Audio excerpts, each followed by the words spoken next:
All right, so welcome everybody. Samantha Rees from the Australian Apartment Advocacy. Lovely to have you here today while we talk about strata managers. And to join us, we have got Leanne Habib from Premium Strata and Paul Cvetko-Lueger from ESM Strata, both highly experienced in what they do. Paul, do you want to give us a quick rundown in terms of how long you've been doing strata management and why you love your job? Do you still love your job? That's the question. But I why definitely why do do you feel love it? I do love it. I'm actually quite new to the industry, so I'm 5 years in the industry. Prior to that, I worked in the hospitality industry, so a bit of a turnaround. But I think my expertise of 20 years of servicing clients comes straight into strata management. Obviously, the legislative side is another aspect of it, but I'm a bit of a strata geek. I might say I'm not, but everyone tells me I am, so be it.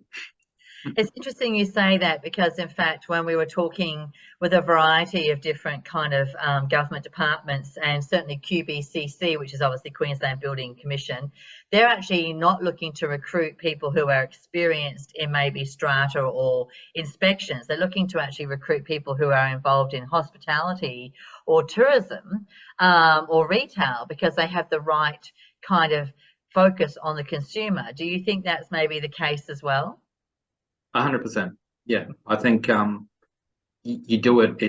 It's clearly part of what you have to do to be successful in that industry, and I think it just becomes part of who you are, and it just transfers to the day to day. Now, Leanne, darling, I wish that you only had 5 years experience, but you have a long history like I do. So tell us a bit about how long you've been involved in the strata world, and what do you love about it? Yeah, thanks, Samantha. So I have been in it for a very long time. I'm approaching 24 years just in strata management, and prior to that, I did real estate for about 4.5 years.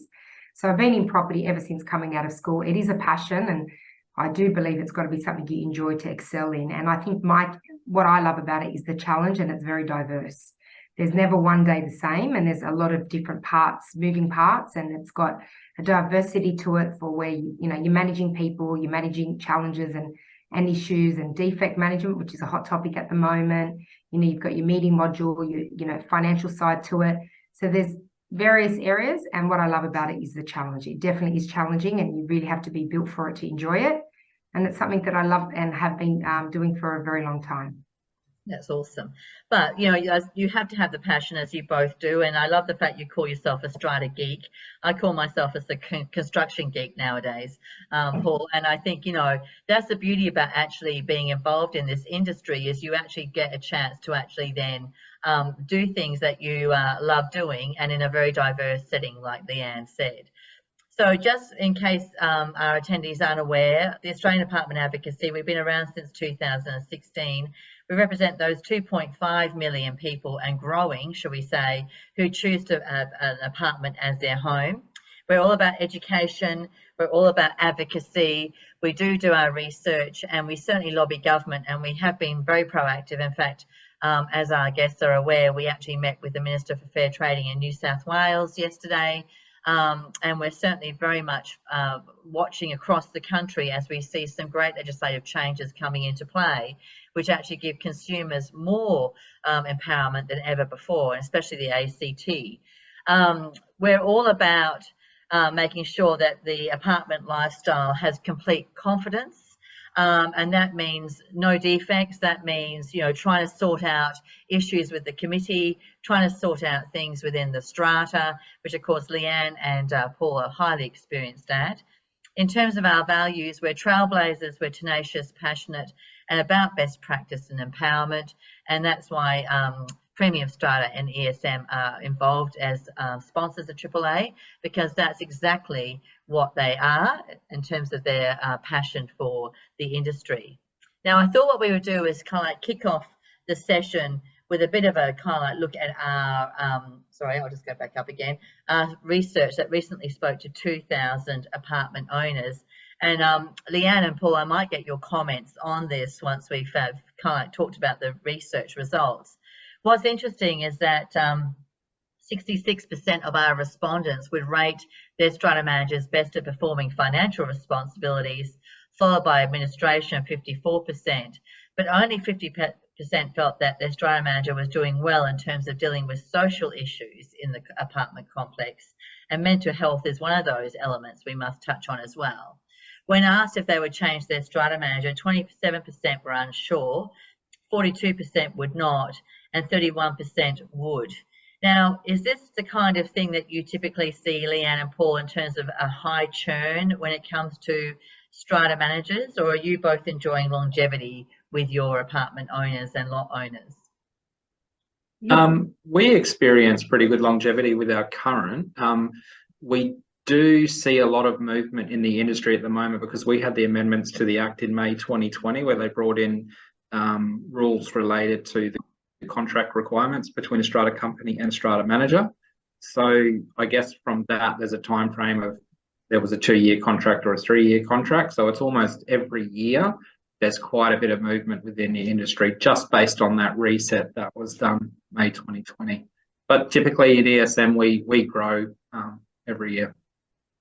Yeah, and look, I would definitely agree with Paul. We're definitely growing and retaining clients, but overall the industry does lack that retention. And I think it's really because the industry is still working on the business model it did 20 years ago and 24 years ago when I got in, and that's a large portfolio, whereas it's very hard to service owners, corporations in today's economy, especially with the type of schemes that we are, building and developing. They're larger, they're more complex. So you need to have a smaller portfolio assigned to your strata managers to provide that attention and service in turn to retain the business. So it is something that the industry is aware of, especially in New South Wales. I think, our governing body, Strata Community Australia, is aware of it. We were recently, admitted to the professional standards scheme, and I think it's one of the first steps of many that we are working towards professionalising the industry and trying to clean out, I'd say, the less professional, keeping more professional agents in the industry to be able to service the owners, which in turn, again, should, retain business and owners corporations. That's the aim. Because when you actually have a large amount of churn of your lots, it's kind of like, it's a lot of effort, right, to bring on a new, OC or strata council in terms of familiarising yourself with their accounts, with the way they do their business, if whether or not there needs to be some changes to their business. So the last thing you really want to be doing is having too many transitional kind of lot owners or committees or owners corporations coming through your doors, correct? Correct. It's about managing the right business at the end of the day, and part of that comes down to education. So people becoming aware of what their responsibilities are as an owner, as a council member, as a tenant. So it's really across the board, and part of our focus is on educating everyone that lives in a community living. So yeah, and as a managing agent, you want to be that leader in educating. So again, as Paul said, it's, the obligations, understanding your role, responsibilities, but you do rely on a strata manager to guide you through that and say, it is an obligation pursuant to legislation requirements or for other reasons. As an owners corporation and a group of owners, we need to do X. As committee members, we need to do Y for these reasons. So absolutely, there's obligations on both parties. And when both parties are meeting those obligations, communicating, working well, understanding their obligations, then it's happy days and good management, I say. My motto is active strata committee plus an active strata manager equals effective management. That is perfect, right? Because at the end of the day, it is up to the owners corporation or the strata council or the body corporate to tell their strata manager what they want to be doing. Unfortunately, it's not always, the people on that committee or on that strata council are not always necessarily the right kind of mix, but we'll get onto that in more detail. So from your perspectives, like I've got some points here, but Leanne, you've been involved in Strata for 24 years, Paul 5, but what have you seen even in that time frame that's kind of like struck you as the fact that the role of the Strata manager has had to evolve, correct? Absolutely. And I say this, 24 years ago when I first came into the industry, Strata management was paying some invoices, having a meeting occasionally. It was probably in the lobby, very casual. There was no emails, as heavy as now. It was the fax, it was the post, etc. And legislation then was a lot more relaxed to legislation today. And the requirements of legislation have not only placed the burden on strata managers, but also owners corporations. As I touched on, the obligations are far greater today, which makes strata management requirements a lot harder. So now they're bigger schemes, they're more complex, they're different types of schemes. We don't just have simple strata walk-ups, 101. They are larger communities, part of BMCs, different legislation. And then to add to it, the defects with brand new development. That's adding more burden that, brings into the legalities, the legal process. Then you talk about part 10, that's, strata renewal. That's another layer, another part that managers need to understand and manage, as well as owners corporations. So definitely strata management 24 years ago is very different to today. And I can only see it getting a lot more, burden and more complex as our developments get bigger and greater. Yeah, you're correct, because nowadays some of those kind of like strata community titles are not just dealing with one building, right? They're dealing with maybe 6 or 7 buildings, commercial, common amenities. So in fact, you're like a precinct rather than just a standalone building. Absolutely, and they come with their own regulations, so management statements. So you've got the Strata Schemes Management Act that governs a strata scheme. Then you've got the Development Act that governs some of these communities, but then that act is very brief, and it's something that I'm very sure our Property Commissioner is going to look at in beefing up, because it needs to be beefed up. Because at the moment, a lot of the rules around a community or a BMC is really set out in their management statements. So it'd be nice to see something a bit more general rather than specific for each community and development. And they are complex because you've got shared assets, shared facilities, shared areas that don't fall under a separate strata scheme, but you've got different neighbourhoods all coming together and having to make those decisions. So I say it's hard enough to have a husband and wife to agree to decisions. Then you've got a group of owners in the strata scheme, and then you've got layered communities on top of that strata scheme to make decisions. So again, it's a lot more complex, a lot more hurdles and loops to sort of jump through, but it's possible. And the concept's very good if it's managed well, but it's not a straightforward one decision maker, one step. There's more involved. Paul? Yeah, I think we're a few years behind what they have over in Sydney, where we've just released community titles. One has not been built yet, so we're yet to see the challenges that we'll face with that. But I think a challenge in my experience that I see in WA is that strata living is quite new to WA. So you've got a lot of people downsizing in WA, where they go from a green title into a strata and they don't really know what it is they bought into. So it goes back to that education piece. And I guess it's quite repetitive at the moment, but I think our goal at ESM is to invest in now, because I think we're going to reap the rewards in a few years' time with having clients that are educated, that understand what it is they've moved into. So an example that only happened a few weeks ago, we have a 90-lot scheme. It's on the water. It has every amenity under the sun you can imagine. The building manager sits at a front desk. He looks like a concierge, and owners bring down their laundry thinking that he is the laundry concierge. So that education piece, that familiarity with strata is coming. And I think from our perspective at the moment, New South Wales is the only state that's actually regulating their strata managers, right? And so other locations, their trust funds are not being audited. We've actually got a situation with a case going to SAT, which is equivalent to an NCAT or a QCAT or VCAT on Friday, where the financials are all over the place, and the owners hadn't had an AGM for 2 years. And, so when you have a strata manager that's not equipped, it really can go wrong, can't it? Absolutely. And I think it's so important to have someone governing a managing agent, especially when there's trust funds involved, decision-making. And New South Wales, for as long as I can remember, trust audits has always been a must. And that happens generally on the 30th of September every year. You've got to be audited. And we have individual trust accounts, which I think, is important as well. I'm not sure what the other states are doing, Paul, but I think individual trust accounts is important rather than a bulk trust account. Correct. It's just easier for record keeping, audits, reconciliations, which we do on a daily basis, not monthly. We reconcile daily. And I think, just those basic fundamental requirements will go a long way in transparency and confidence and trust, with the consumer and the strata manager. But it's important to be regulated. Absolutely. I think transparency is number one. I'm familiar with many strata companies that move over to ESM that haven't had meetings in I've actually had one recently that hasn't had a meeting in 3 years, so that will be interesting to bring on board and sort out its problems. But we do hold trust accounts individually in the name of the owners of the Strata scheme. But there definitely is a lot of work to be done in WA to catch up to where New South Wales is now. Yeah. That's correct. And from our concerns, obviously proxy farming has been in the news, and we've obviously commented on that because there are some states that restrict, the amount of proxies that you can hold, 5%. That's not the case in other states. And so I've actually seen situations where the strata managers even use proxies to overturn what the owners want, to actually install a kind of like a service, which is a mate of theirs. And so, if you do see something dodgy or smell something dodgy, what should you do about that, Leanne, do you think?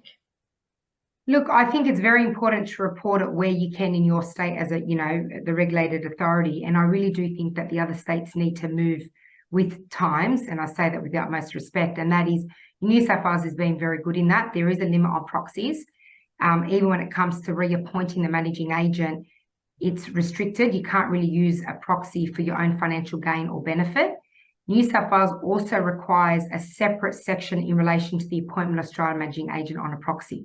So generally, a proxy says, I authorise my proxy to vote on all matters, or I authorise my proxy to vote on the following matters in the following way.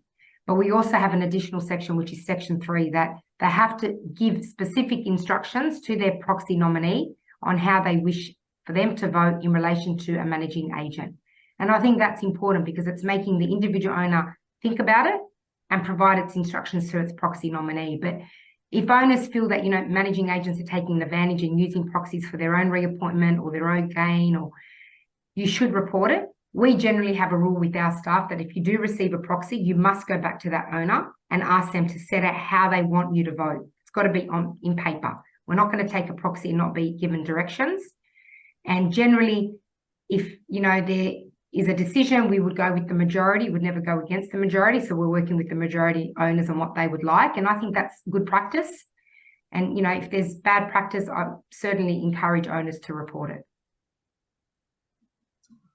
Couldn't agree more. I think you said everything. Well, they can either...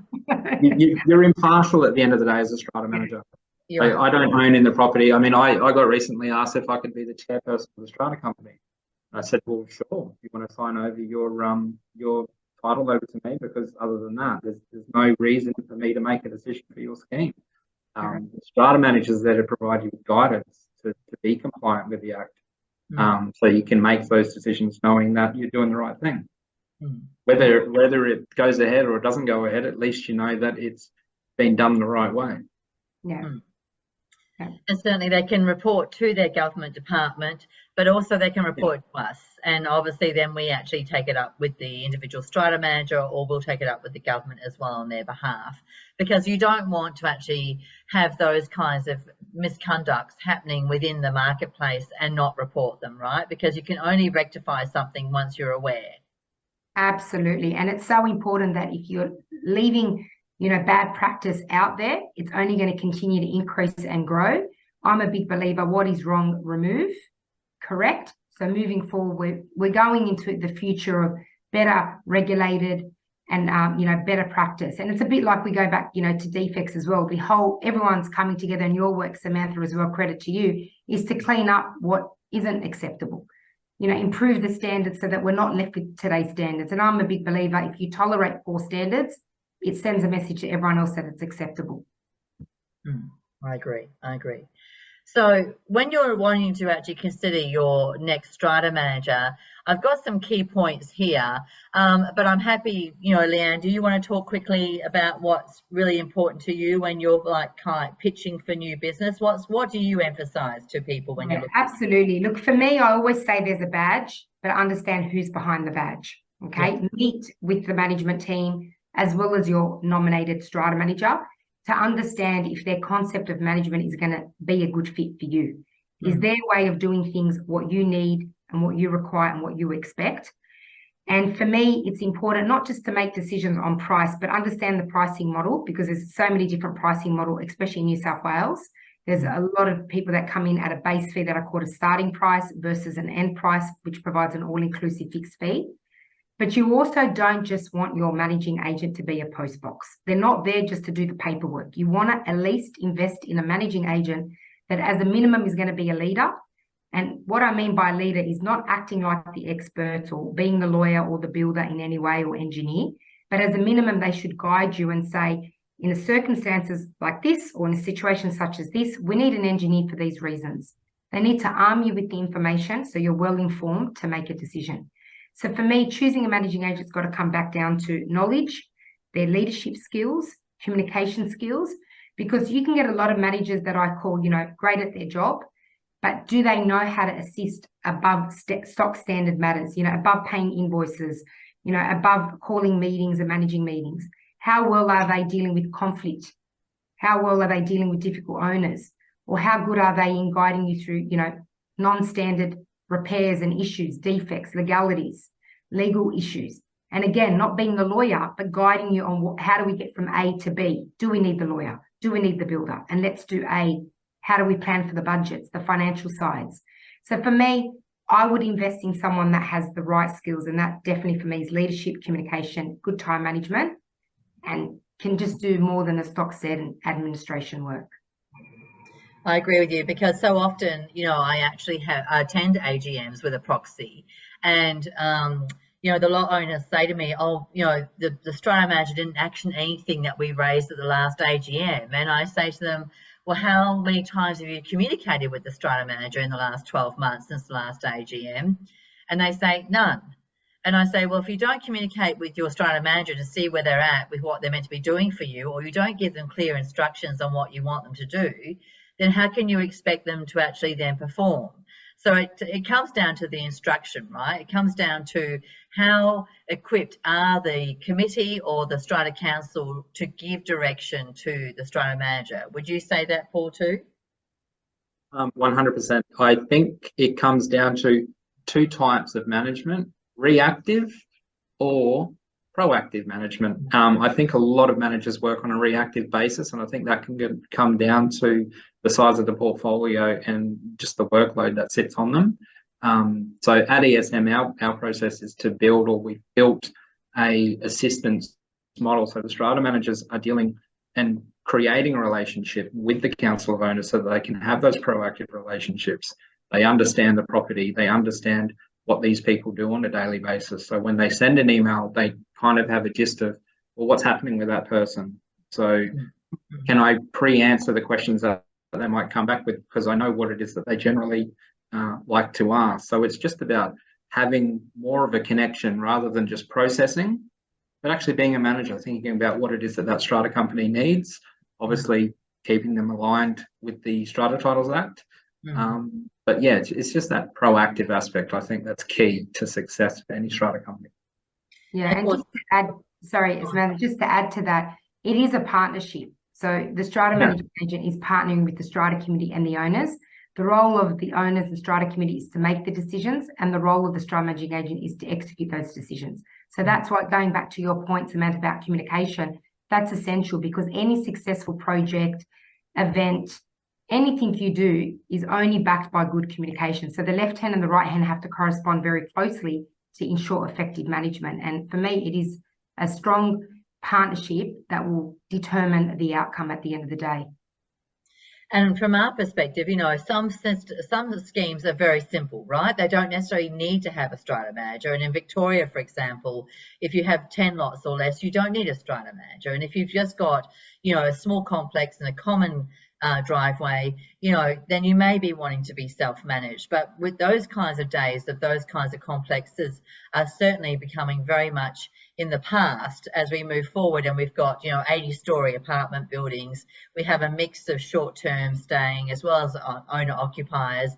And certainly in Queensland, you have that whole management rights where you actually have got sometimes hotels attached to the apartment building, correct? Yeah, definitely. And look, I think, self-management back then was probably a lot easier than today. And I don't even think it's size that determines it, to be honest. I really think that the obligations now on an owners corporation really warrant the requirement of having a managing agent. like I said, there's a lot more obligations. So whether you're 3 lots or 300 lots, you still got to comply with a lot of these obligations. So it's having that managing agent, and even just trust accounting obligations. You know, we've just been appointed through NCAT as a compulsory agent for a self-managed scheme. And when I'm horrified with the state of the records that we've received, no financial records. All I can see is on bank statement is cash checks at Westfields. You know, we're now waiting on checkbooks. We're now doing an audit to see, well, where are these $1,000 cash checks that amount to 54,000 just for a short period? I haven't even gone back from the start. So for me, they haven't met the trust accounting requirements. And just because you self-manage and you're an owner doesn't mean you don't have to comply with the trust accounting regulations, or doesn't mean you don't have to comply with the Strata Act. You still have to comply with all those regulations. So self-management for me, you know, isn't an option in my professional opinion because of the obligation and onus that comes with it. We don't use the term self-managed. What was that? Sorry, Paul? We don't use the term self-managed. We use the term self-mismanaged. I like that's a better way to look at it. Yeah. So but it does come down to that compliance. Like there's no requirement in WA to not have a strata manager. You can have one should you choose to. It doesn't take away from the fact that you need to meet certain requirements. I think it's if you're a 3 or a 4 lot scheme or less, there are some aspects that you don't need to meet as far as conducting a general meeting each year or issuing levies. But look, at the end of the day, it's your biggest investment. It's not a car. It's not depreciating in value, so maintain it. And I think one of the keys to doing that is employing the right people to assist you so that you can maintain your asset. Well, that's correct. You know, and I'm thinking the 54 of those 1,000 Westfield vouchers, someone on that council of owners or strata council or owners corporation are having fun.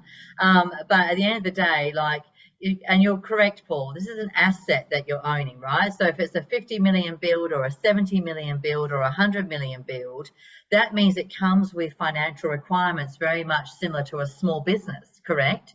And if you actually are managing a small business, you know, you need to have a committee or a owners corporation or body corporate that actually then knows what they're doing. And we've been a long-term advocate that if you're over 100 lots, you should actually be paying your committee or strata council to sit and actually manage your finances and your building, and even, God forbid, be allowed to bring in expertise from outside of the ownership to provide you with advice. You know, I always love a building that's got lots of lawyers. They certainly get their act together. Would you find that, Leanne? Yeah, definitely. Look, I think in every building, but especially today, and this is why I say strata management is very different 20 years ago till now, because a lot more education is coming through Google, media. So owners are a lot more savvy, a lot more aware, which is great. And I personally love it as a business owner because I feel working with the professionals makes our job easier. Where it becomes difficult is when you're dealing with owners who don't understand regulations and want to do it their way. So absolutely, I think you've got, you know, a big diverse of owners in your schemes, a lot more education as well. And I think, yeah, it's one of those things that you've got to be on the mark and on the ball in delivering. Now, from our perspective, you might look at a strata company or a strata management company, but, you know, you need to make sure that they're experienced in the size building that you have. There's no use appointing someone who's boutique, i.e. used to dealing up to 20, and yet you've got 300 owners in your lot scheme. Would you agree with that? Yeah, they're very different. So, you know, even just managing a disaster or managing a power outage or managing works is very different when it's 20 lots versus 200 or 300 lots. So I do think it's important, and it's something I've been saying that the building industry has to consider too, Samantha, and I'm really hoping that our property commissioner or government in New South Wales consider that, because you're getting a lot of people getting a builder's license, same as a strata managing agent's license, and then they're allowed to build 40-level towers, 500 apartments, again, manage 40-level buildings, 500 apartments, but have never managed before. They've just been on the job. So I think licenses should be based on the experience that they have based on the size of buildings and type of schemes. So in New South Wales, because we have the CAs, the BMCs and the strata schemes, I think they should look at different licensing based on the different types of developments. Then your years of experience should determine the size and type and complex of schemes that you are allowed to take on board. I think that's a great point, Leanne. Paul, what's your thoughts on that? I think, yeah, I guess we don't have as many large schemes over here, but I think what people or owners need to consider is what do they need out of their strata manager when they do go to market. So Yeah. at ESM, one of the benefits we have in being a large organisation, so we don't have that boutique touch as far as you might get our mobile number and you can call us on Friday that you might get from a one-man band. But you're getting, like I always remind people, you're not hiring one strata manager, you're hiring 20 strata managers, hiring an accounts team. We've got a specialised legal section that follows that cases, so we understand what's happening, what are the decisions being made at that. So that's our benefit, obviously. You don't get our mobile number, but when you've got a 100-lot scheme or a 50-lot scheme, then typically you've got a building manager, you've got an after-hours service, you've got those types of things that you need. We're not building managers and we don't try to be. People will ask me, can you come and look at our fire services? Well, I can come look at it, but I'm not going to add any value to what the specialist is going to do in doing their job. So, yeah, I think and it all comes back to that education piece of understanding, well, what is the role of the strata manager in the first instance? And I think from what I've seen in WA in the last 5 years is that there is a lot of overservice happening in the industry, which has diluted and muddied the water as to what a real strata manager does. So we're trying to come out and be that proactive, professional strata management service. And that's all we do. Yeah. And it's all about just getting the job done, but not doing the job. What I mean by that is not repairing the fire issue or inspecting the fire issue, but picking up the phone, getting on the emails and coordinating the right people to attend to that fire issue. Correct. But one thing, Samantha, I wanted to raise, I'm actually trying to push the number of schemes one individual manager should look after. And I think that is the issue in our industry. There are too many schemes that have been assigned to one strata manager. And I think too many schemes, doesn't matter how great, how efficient, I've been doing it for 24 years and I call myself pretty efficient. You can't look after too many buildings. No. And I bring the concept of a childcare. Childcare workers can only have so many children under their direct care in one classroom. As a school does, and I think it's the same thing with strata. We need to change our way, and too many schemes under the direct management of an individual can only lead to disaster and failure because they're never going to be able to get to everything in a proactive approach. They're likely to be reactive and at times non-reactive, and that's because the requirements of strata management today are far greater than what they were 20 years ago. And I really are pushing for that, and I really do hope that our government see the need to regulate that better. Yeah, I agree. With the changes in WHS, you've got to really take that on board as well. Yeah.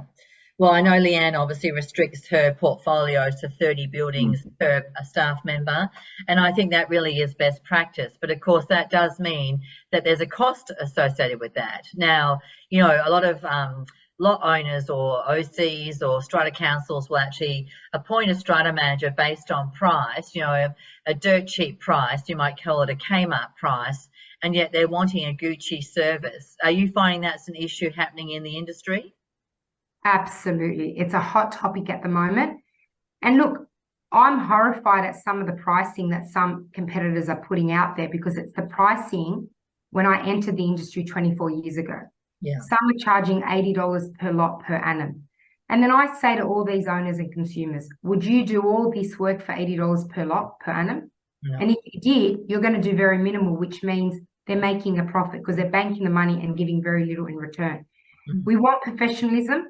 We want professional service. We want better service. It's got to come at a fee because we're very, our industry is human resource dependent. We're not selling anything tangible to say, get it manufactured, put it on the shelf and have one person selling it. It's customer service. It comes back to labor, you know, individuals, and individuals come at a price. So for me, to attract their professionals, you have to pay the right price as well. You can't afford to get away with strata manager $80 per lot per annum. It's just not going to, you're not going to get much for it. And I do agree a smaller portfolio is going to drive price up, but I'm also a big believer because I've had this business model since I've established premium strata, 16 years ago. Consumers are willing to pay for it if they get the service. It's a bit like, I use some of the phone providers. There's some providers that charge more, and I'm happy to pay more because I know their reception is going to be greater. But if I go to the other providers who I know their phone reception is poor, I'm not willing to pay them more because I know the service is poor. So it's almost like, you know, you've got to pay to receive that professional service. And I'm not saying you've got to pay 3 times the amount. It's cheap isn't always the best, basically. Correct. And that even comes to your repairs to your building, right? With defects. Absolutely. Yep. Paul, Absolutely. anything to add to that? Yeah, look, there's a number of operators out there at the moment that are going well and truly below what's listed in the Act as being the minimum amount, or the maximum amount rather, that a self-managed scheme can reimburse themselves, a self-managed strata manager. I never want to know what a strata company is paying. I don't want to know what their budget is. I want to understand what it is they want from a strata manager. I want to go to the scheme. I want to understand what sort of difficulties they're facing, what are their challenges, what do they want to achieve in the next 5 years. So we've got the 10-year plans in place in WA. That's quite recent. Have they put that into effect? Because a lot of that work is going to sit with the strata manager. So I want to put a quote forward to them that's reflective of the service that we want to offer to that strata company, that we feel that that strata company needs. Me looking at and knowing what they have been quoted on or what they're currently paying, it's not even part of my conversation. No, and I agree with that, because at the end of the day, you can't expect to pay X and then want to have your strata manager attend your committee or council of owners meetings every month, take the minutes, action the items that need to be actioned. At the end of the day, what would you pay to have that resource? You don't go and Google on Google to see what's wrong with you. You go to the doctor, right? It's the same thing. If you actually want to have a specialist service, and that is what strata management is, a specialist service, you need to understand what roles they're going to be playing, how often they're going to be coming to site, how often they're going to be engaging with you, what response time you're expecting, because all of that does actually play into the actual kind of figure that you will pay a strata manager, correct? Correct, yeah. And I'm not sure what your type of pay structure or your fee structure is, but ours is in a way it's all inclusive, in that whatever options that you're adding to it are options that a council has decided to do. So if they wanted us to manage a particular project for some painting works and we're dealing with that type of that workload, then that can carry an additional cost. But it's at the request of the council of owners. So meetings are another thing. We don't include that in there because we don't want to assume. They might say that they're going to have 5 council meetings a year, but then it's a new council and now they have 1 council meeting a year, or they have none. Then I've built that cost into that pricing. So our fee structure is based on what they need when they need it, and everything else as far as the strata management and that standard service is inclusive. Yeah. And we pretty much offer an all-inclusive fixed fee. And then price, there's probably about 2% of additional charges, which really relate to additional services. If you need them, we'll charge. For example, if we have to get a handcat, if we have to arrange a courier on their behalf, they're additional services. But 99% of the recurring disbursements, so meeting attendance, emails, faxes, phone calls, work orders, meetings, all of that are covered in our all-inclusive and price. And I think that's also another difficult thing, is because you're kind of like taking direction from the OC or the strata council, but do they really know what they need? Going back to that situation where they were complaining about their strata manager not doing anything for 12 months, what we agreed to at that AGM was that they in fact would then have a meeting every month for the next 3 months to make sure that these items that needed to be addressed and which have been dragging their feet for 12 months could be resolved, and then they went back to once every quarter. So I don't endorse that you have 1 meeting, which is the AGM, a year. You do need to be getting together as a council or a OC more frequently. Would you agree? Absolutely. Yeah. That's unanimous then. There you go. I mean, how can decisions be made if you're not meeting to make them? Because really, under the Act, decisions aren't over email in the lobby. Decisions are made at a properly convened meeting. So you need to hold those meetings in order to make those decisions, and then hold them regularly after to ensure those decisions are being executed and delivered upon. Anything to add, Paul? No, I couldn't agree more. It's that simple. If they want service and they want us to carry out instruction, they need to make those decisions. we're all about whether we attend or not is one thing. So what we try to do when a new building comes on board is actually train them into how to conduct a general council meeting. So they don't have to rely on us. They can do that quickly. As long as they meet the requirements in the Act, they send us the information after the fact, we distribute the minutes, we have clear instruction. It's simple. And the number of times I've sat in an AGM and someone's put something forward and I said to the strata manager, is that in the Act? And the strata manager has said no. Have you ever had that experience, the either of you, where you've actually had to say that's actually not in the Act, you can't do that? Always. Always, Samantha. And then you get people that will send you a qualified request to include a motion, and the motion's going to be out of order because how it's worded. Like, we have one saying that we want to revoke a budget for the last 2 years. Well, the wheels have turned. The levies are being collected. The budget's been raised. It's something that you can't revoke. Yes, you can revoke a motion, but you've got to understand, is it something that you can undo? Well, that's something you can't undo. So in my view, that motion's out of order. Paul? I don't know where to start on that one, to be honest with you. I've had all number of things thrown at me. Literally and non-literally. People don't do things that you're strata manager. It does all come back to that education piece. What is it they want? So I think if you've got an owner coming through with these crazy requests or these abnormal requests outside or at the general meeting, then, well, have you done your job to educate that owner? Or have you had the opportunity to educate that owner? So I think that's key. And look, you can't win them all. You can't teach them all. Yeah. Some don't want to learn, but yeah, it is what it is. It just happens.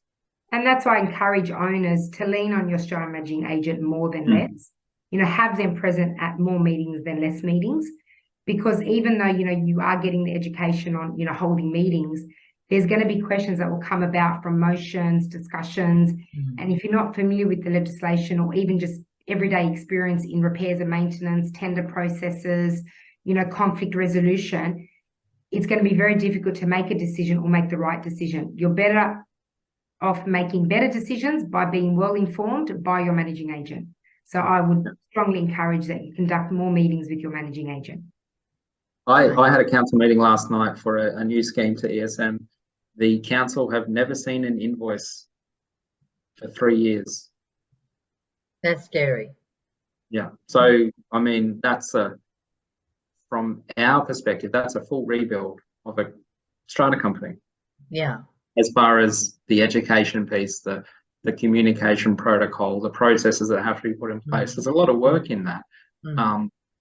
But my reflection on that is that, well, I want to manage that building. ESM wants to manage that building for 15, 20 years. So yes, I'm going to put all the hard work in now, but I know that in 2 years' time, I'll have a council of owners that know exactly what has to be done. The owners will be educated because they're coming to the AGMs, because we're putting forward these processes so that it's one of those schemes that just operates. That's what we like to do at ESM. Now, listen, I've got to say, if you're a strata manager, like the number of times I've sat in an AGM and the strata manager has not been able to actually hold the meeting, control the owners, and I've actually stepped in as a quasi-chairperson, albeit not appointed. And certainly, you do have, especially when you have an AGM, you have people with a beef, you have people with, their own agendas, requests that are kind of like totally awry. How do you control those kinds of situations? And is that the test of who's a good strata manager in terms of how you actually handle the situation? Yeah, absolutely. I mean, strata managers are strata managers, but it doesn't mean they all know how to, deal with conflict or aggression or, difficult situations. And for us, we give our strata managers a lot of training on that, because that is definitely a skill that you need. All you need is one, aggressive owner in the crowd that comes in and wants to take control of the meeting, manipulate the owners in terms of feeding them with non-factual information, and then owners are led down the path to make wrong decisions.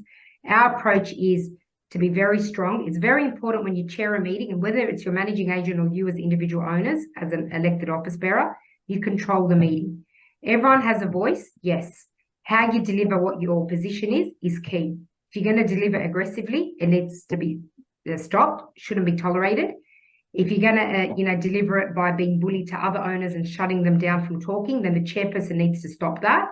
And if that person doesn't behave, then they should be asked to leave the meeting. If they refuse to leave the meeting should be adjourned.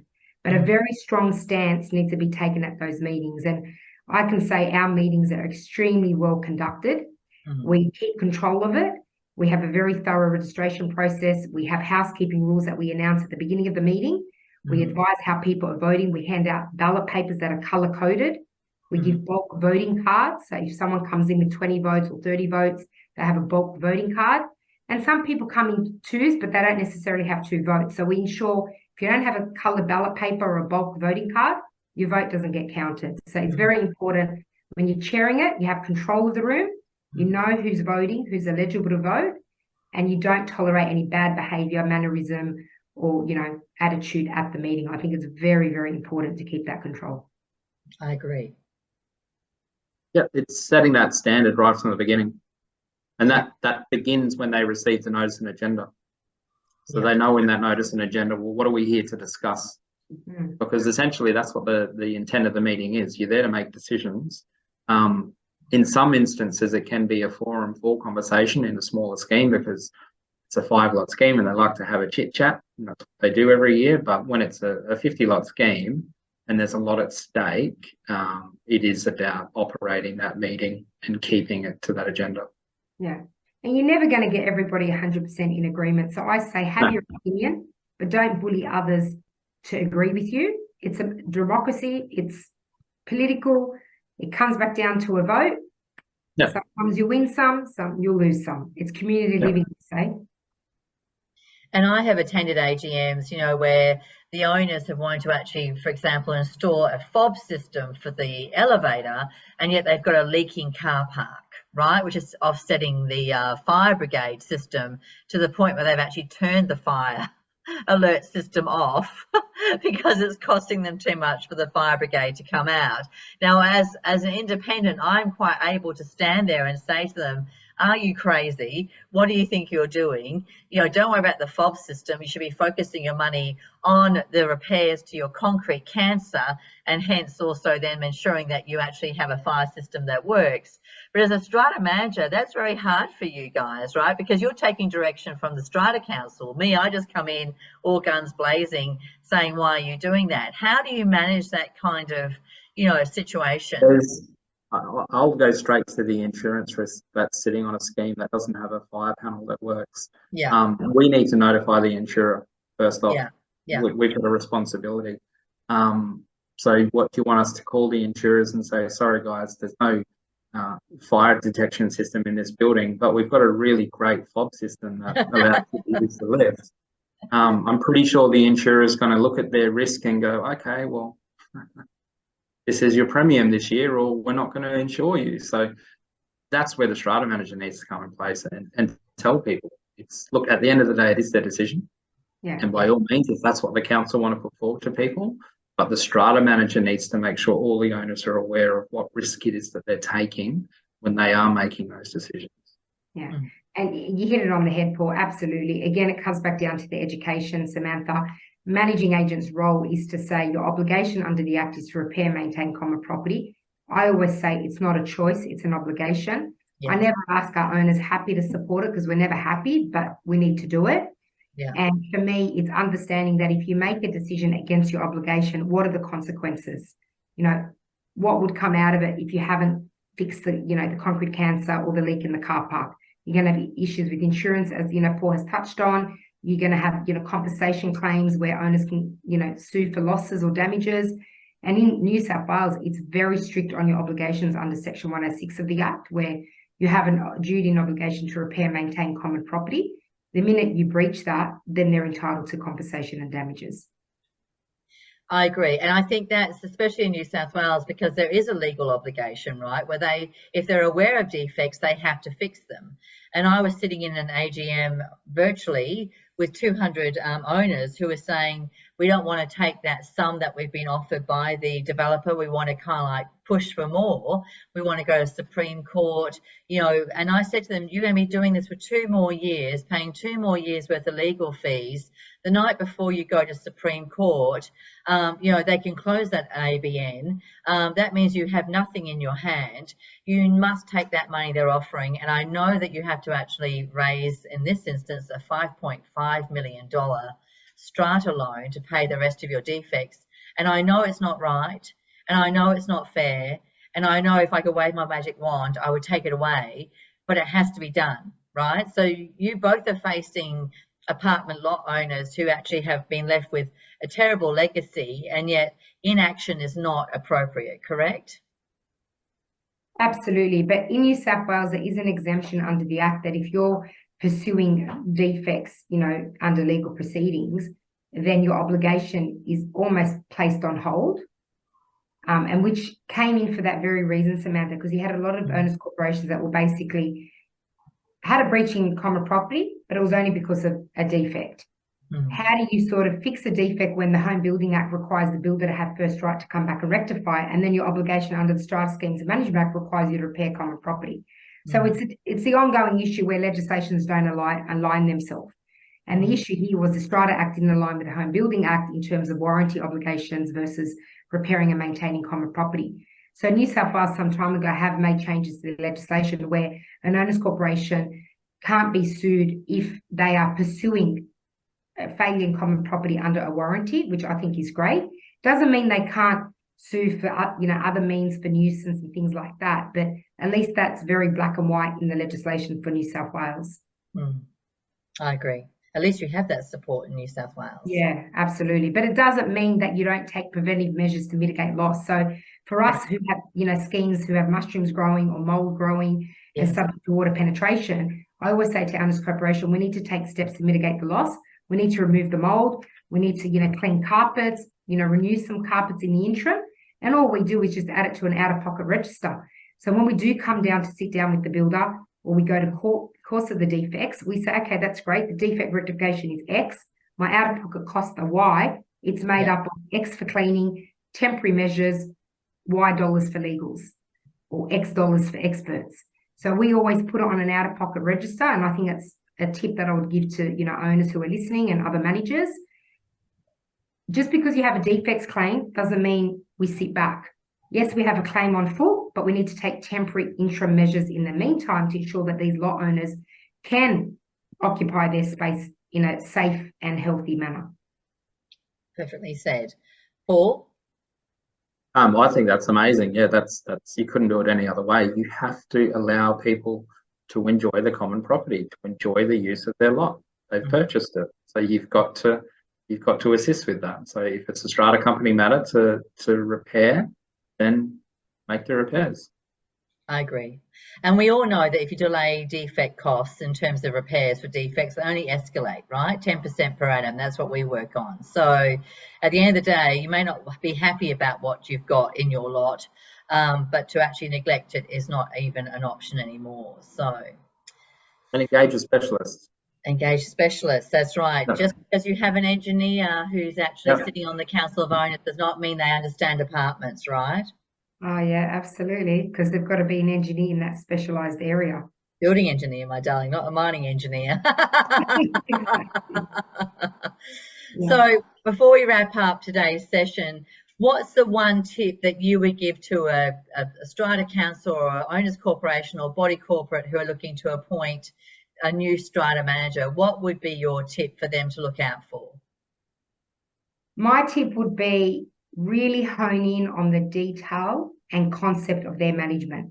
Understand the size of their portfolio, how they do things, what are their departments made up of, what's the frontline communication like, the quality qualifications. For me, hone into, everyone says they're great, understand what makes them great, understand who's behind the badge. Really hone into the detail is my tip. Yeah. And meet with them. Don't ever make a decision on a paper proposal. No. Don't ever make a decision on price.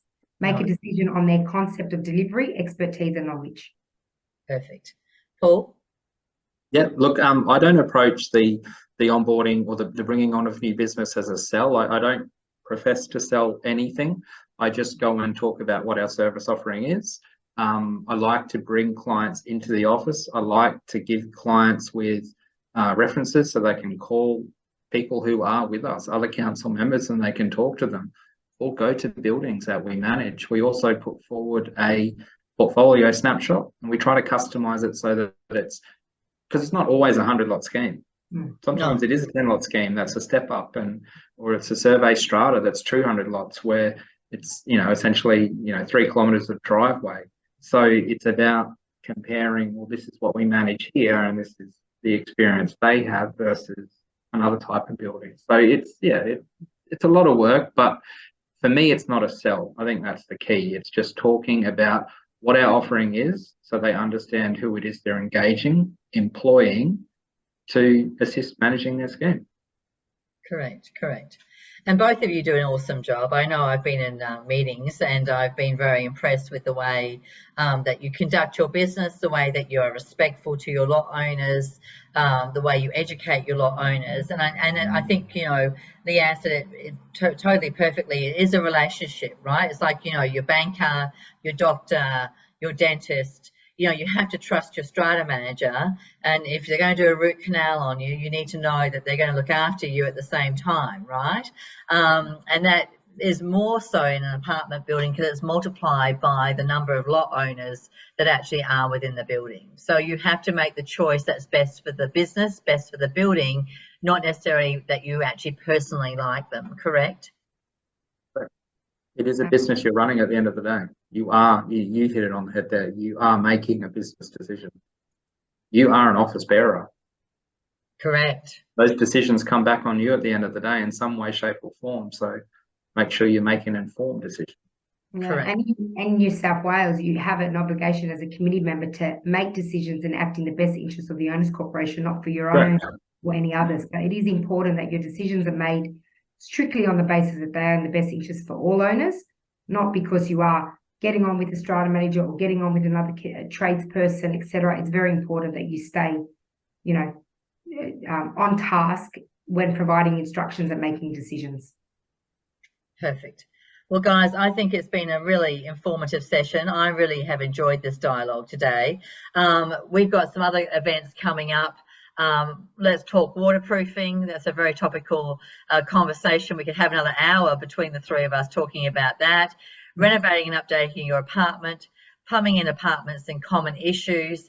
But obviously you can check out our events on the advocacy.net.au events page.